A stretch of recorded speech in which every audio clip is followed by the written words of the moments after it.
नमस्कार, career TV में आपका एक बार फिर से बहुत-बहुत स्वागत है। तो एससीईआरटी की जो सीरीज हमारी चल रही है, उसमें आज का चैप्टर हमारा होगा चैप्टर नंबर 8 पधारो म्हारे देश। जी हाँ, पधारो म्हारे देश चैप्टर नंबर 8 चल रहा है। जो हमारे साथी नए जुड़े हैं, उनको हम बता दें, बिहार बोर्ड की एससीईआरटी की क्लासेस चैप्टर 7 तक हम लोगों ने कंप्लीट कर लिया है। आज हम लोग 8वां चैप्टर पढ़ेंगे। ये एससीईआरटी किसको बेस बनाकर चल रही है? तो हिंदी टीजीटी, पीजीटी एग्जाम या बिहार बीपीएससी के जो भी अभी हाल ही में एग्जाम होने वाले हैं और अभी जो पीछे एग्जाम हुए थे, उनमें जो क्वेश्चंस आए थे, उनको आधार बना करके आगे चैप्टर से कैसे-कैसे क्वेश्चन बन सकते हैं, उन क्वेश्चंस की प्रैक्टिस हम लोग यहाँ पे कर रहे हैं। तो बिना किसी देरी के चलिए स्टार्ट करते हैं आज का पहला क्वेश्चन। तो हमारा पहला क्वेश्चन है कि पधारो हमारे देश पाठ के लेखक कौन थे? Sharad Joshi, option A, option B Anupam Mitra, Ram Kumar, Rabindranath Tagore. पधारो हमारे देश चैप्टर के लेखक कौन थे? ए बी सी डी में। तो आपका कौन सा ऑप्शन सही हो जाएगा? पहले अनुपम मित्र। अनुपम मित्र इज द राइट आंसर। पधारो हमारे देश के अनुपम मित्र जी हैं। नेक्स्ट क्वेश्चन,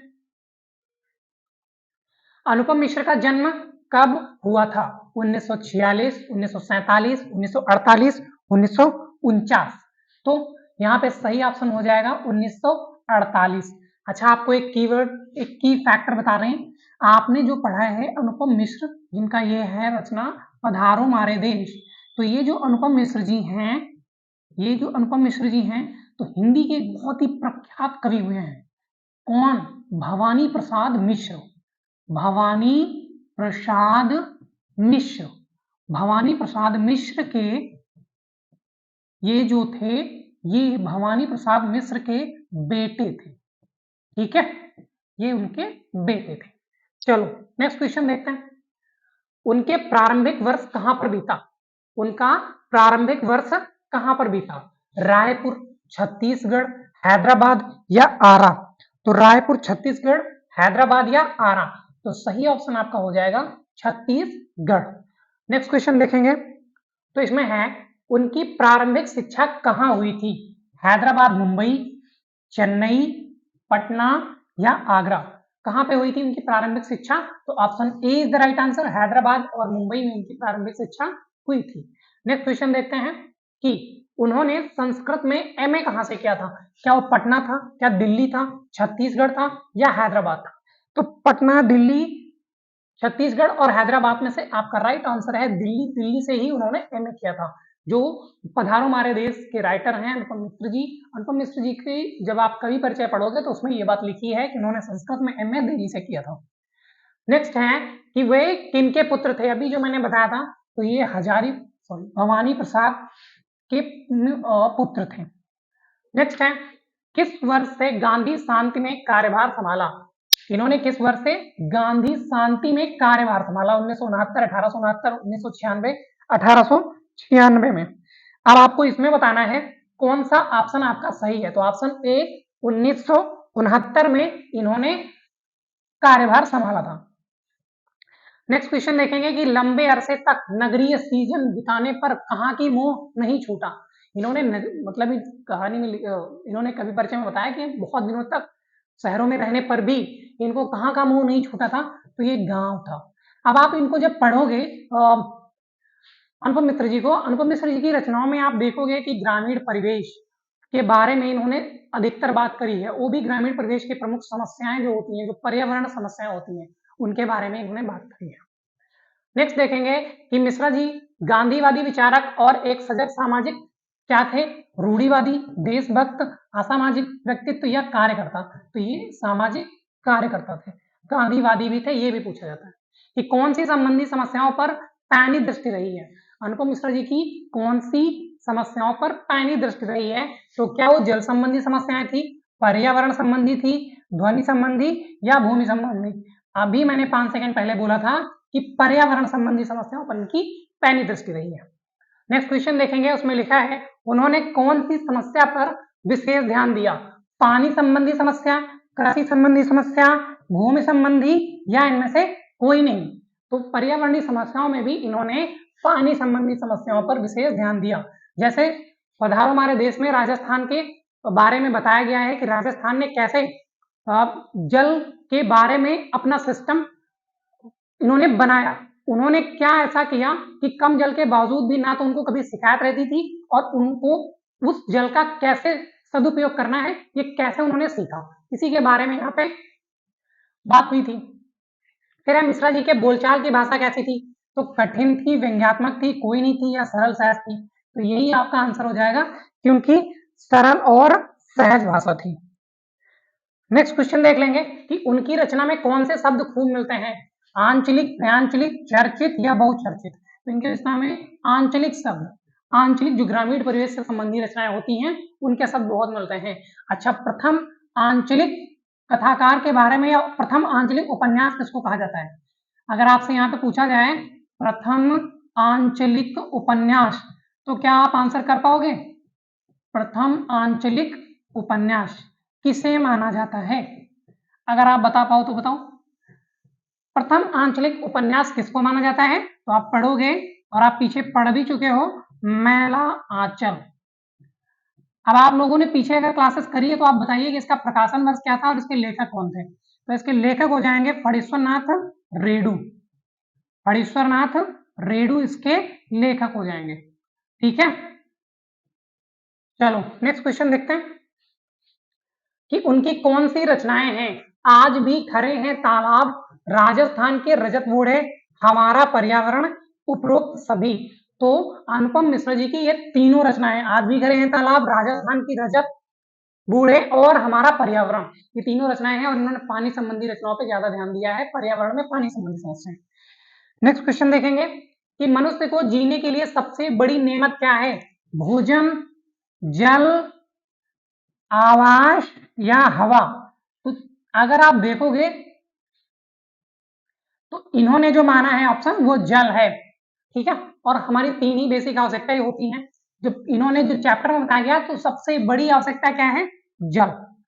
नेक्स्ट क्या है कि आने वाले दिन में किस दिन संकट के लिए हाहाकार होगा, आने वाले दिनों में किस संकट के लिए हाहाकार होगा, तो क्या वो अनाज के लिए होगा या जल के लिए होगा या आवास के लिए होगा या कोयला के लिए होगा।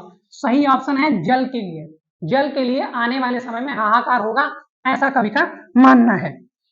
ठीक है, नेक्स्ट है कि कौन सा शहर जल संकट का सबसे अच्छा उदाहरण है, अभी मैंने बताया था राजस्थान में पधारो मारे देश जो कविता जो है आपकी, ये पधारो मारे देश, ये कृति बता रही है आपसे राजस्थान के बारे में कि वहां पे उन्होंने किस तरह से अपने सिस्टम को व्यवस्थित किया है, ये लेख उसी पर आधारित था।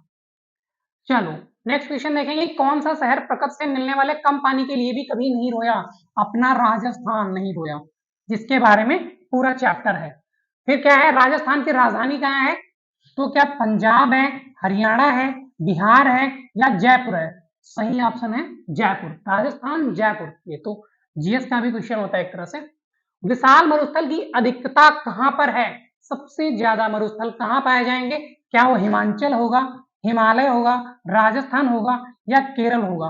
तो आपको पता है सबसे ज्यादा मरुस्थल राजस्थान में पाए जाएंगे। ठीक है, फिर आता है कि थार को और कौन से नाम से जाना जाता है, क्या रेगिस्तान बोलते हैं, क्या कब्रिस्तान, क्या सागर या सोन।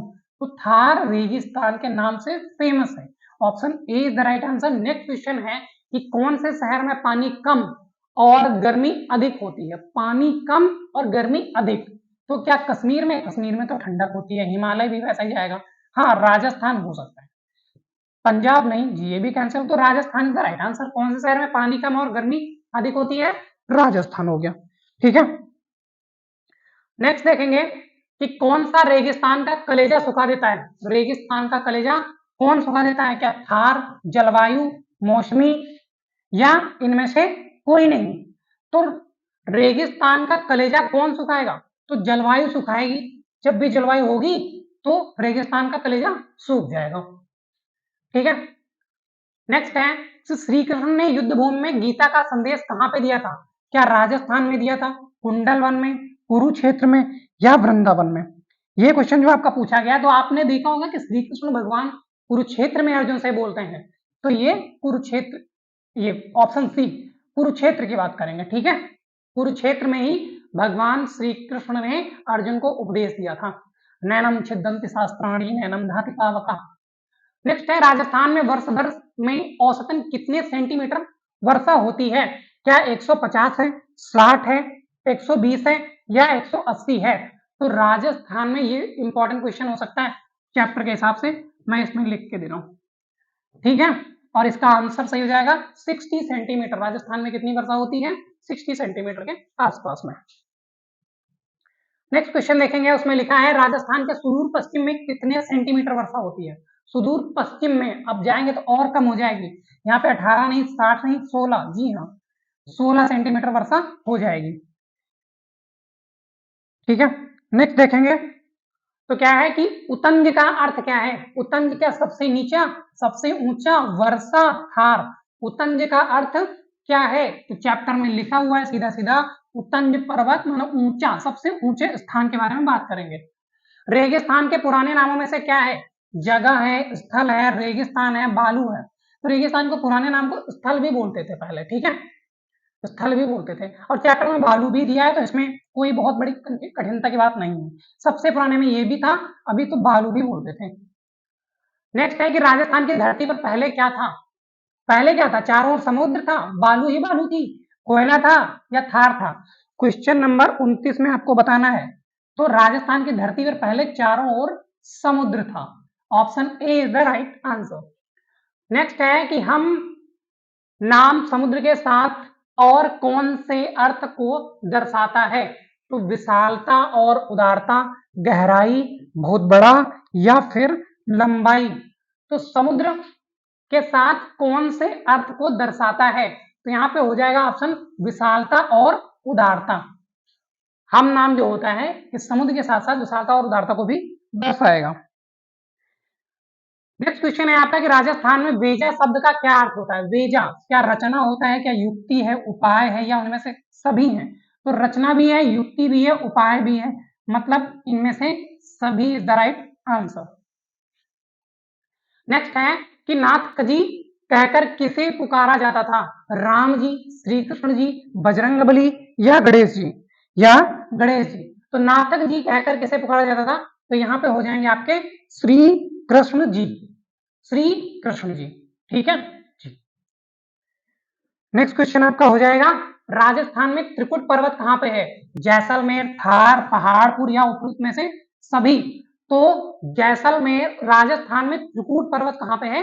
त्रिकूट पर्वत, त्रिकूट पर्वत जैसलमेर। नाम इससे करके एक चौपाई क्या है जरा बताओ भाई? संतन की भोर, ऐसा करके था ना कुछ लिखा। राजस्थान में प्रदेश में कौन सी समस्या अनाज समस्या के रूप में है? राजस्थान प्रदेश में कौन सी समस्या अनाज समस्या में? तो जनसंख्या की समस्या है क्या? जल के अभाव की समस्या है, भ्रष्टाचार की समस्या है या भूकंप की समस्या है? तो ना तो भूकंप की बात करते हैं, ना भ्रष्टाचार की, ना ही जनसंख्या की। ये समस्या अनादिकाल से चली आ रही है, जल के अभाव की समस्या, ठीक है। नेक्स्ट है डिंगल क्या है? क्या एक नदी का नाम है, एक पर्वत का नाम है, एक भाषा का नाम है या एक छंद का नाम है? तो डिंगल और पिंगल ये भाषाओं के नाम है, ठीक है। तो पिंगल को अगर यहाँ पे देखो थोड़ा सा, तो पिंगल जो होती है इसको एक तरह से कह सकते हो प्रेम की भाषा थी, ये प्रेम की भाषा।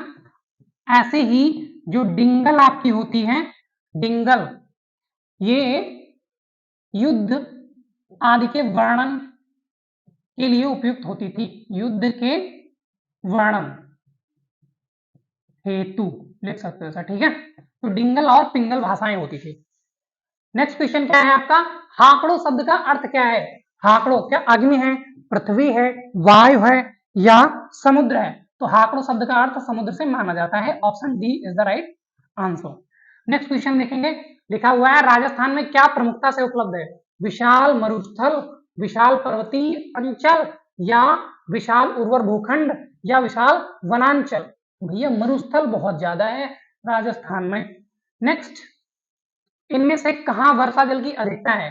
दिल्ली, बीकानेर, चेरापूंजी, नागपुर? चेरापूंजी में सबसे ज्यादा वर्षा होती थी, ठीक है, अभी मौनेस राम में माना जाता है। तो अब आप यहाँ पे चैप्टर नहीं आया हुआ क्योंकि राजस्थान की बात कर रहे हैं, सबसे कम यहाँ पे होती है, ऐसे ही चेरापूंजी में सबसे अधिक मानी जाती थी, ठीक है। नेक्स्ट क्वेश्चन है कि थार शब्द किसके लिए ज्यादा प्रयुक्त है? थार जनसंख्या के लिए, रेगिस्तान के लिए, पर्यावरण के लिए या फिर भूखंड के लिए? तो थार रेगिस्तान के लिए प्रसिद्ध है ना, थार, जबकि थार एक नाम है, एक रेगिस्तान का नाम है थार, थार नाम है रेगिस्तान का, ठीक है, और ये इसका पर्याय बन चुका है एक तरह से। फिर देखेंगे राजस्थान में किस देवता के मरुनायक जी कहकर पुकारा जाता है? क्या भैरव है, वो गणेश है, श्री कृष्ण है या बलराम है? तो क्या नाम, मरुनायक जी, मरुनायक जी कहकर किसको पुकारा जाएगा? मरुनायक जी कहकर पुकारा जाएगा श्री कृष्ण भगवान को। नेक्स्ट क्वेश्चन देख लेंगे, उसमें लिखा है कि सिंधु शब्द किस भाषा का है? सिंधु शब्द किस भाषा का है? क्या ईरानी है, संस्कृत है, अरबी या फारसी? तो सिंधु शब्द जो है ये आपका संस्कृत भाषा का है, ठीक है, संस्कृत भाषा का शब्द हो जाता है आपका सिंधु। नेक्स्ट क्वेश्चन देखेंगे, उसमें लिखा है निम्नांकित में से कौन सा पाठ फीचर विधा के अंतर्गत आता है? तो लालपन की बेगम, अष्टावक्र, पधारो म्हारे देश, निबंध। अभी आपने पीछे लालपान की बेगम भी पढ़ चुके हो, अष्टावक्र भी हो चुका है, पधारो म्हारे देश आज चल रहा है, और यही पाठ जो आता है ये फीचर विधा के अंतर्गत आता है। इसकी अगर विधा पूछी जाए, विधा, तो विधा कैसी हो गई? फीचर। विधा कैसी हो गई? फीचर विधा, ठीक है। नेक्स्ट क्वेश्चन देखेंगे, उसमें लिखा हुआ है कि किस रेगिस्तान का वर्णन कलेजा सुखा देता है? भैया थार, थार का वर्णन कलेजा सुखा देता है। नेक्स्ट क्या है कि त्रिकूट पर्वत कहां पे है? त्रिकूट पर्वत जैसलमेर के पास में है, जयपुर के पास में है, जोधपुर के पास में है या अजमेर के पास में है? तो अभी आपने पेशा देखा है कि जैसलमेर के पास में है, जैसलमेर के पास में है। नेक्स्ट क्वेश्चन क्या है? बस यही आपका आज का आखिरी क्वेश्चन था। तो इस तरह से ये जो क्वेश्चंस हो रहे हैं हमारी एससीईआरटी श्रृंखला जो चल रही है, इनमें जो भी क्वेश्चंस दिए जा रहे हैं अगर आप इनको थॉरोली एक बार देख भी लेंगे तो आपके दिमाग में कहीं ना कहीं रहेगा, क्योंकि जब आपका एग्जाम होगा तो वहां पे आपको कुछ भी लिखना नहीं है, ऑप्शन आपके दिए रहेंगे, अगर आपने कहीं पे पढ़ा सुना देखा होगा तो वो क्लिक कर जाएगा। उम्मीद करते हैं ये चीजें आपको समझ में आ रही होंगी। अगर आपको हमारे वीडियोस पसंद आ रहे हैं तो प्लीज आप सबसे रिक्वेस्ट है हमारे चैनल करियर टीवी को लाइक कीजिए, शेयर कीजिए, सब्सक्राइब कीजिए और अपने दोस्तों के साथ में खूब सारा शेयर कीजिए। हम आपके लिए ऐसा ही क्वालिटी कंटेंट लाते रहेंगे। इस वादे के साथ में आज की क्लास को यहीं पे खत्म करते हैं, मिलते हैं कल अगले नए वीडियो में, तब तक के लिए जय